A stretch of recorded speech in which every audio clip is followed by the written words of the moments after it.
салом бинандагони хабартиҷӣ.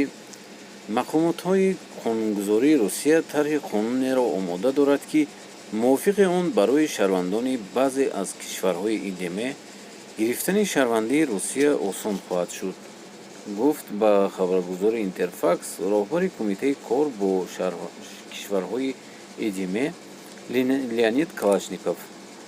ба гуфтаи вай, мақомот тасмим дорад ҳозири 5-сола дар қаламрави Русия, ки барои гирифтани шаҳрвандӣ яке аз шартҳои хатмӣ мебошад, аз байн бурда шавад.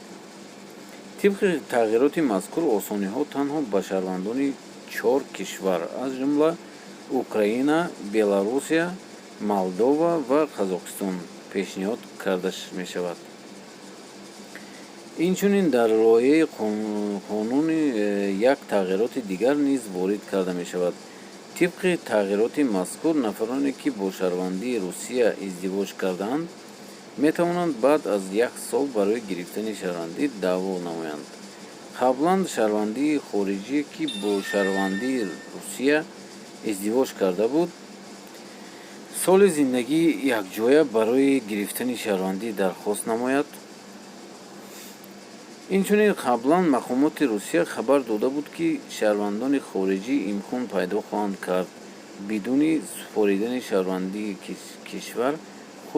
кишвари худ барои гирифтани шаҳрвандии Русия дархост намоянд.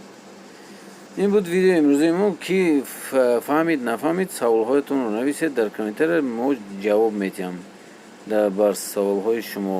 шумо чӣ фикр доред? ҳатман гражданство гирифтан кор тезтар.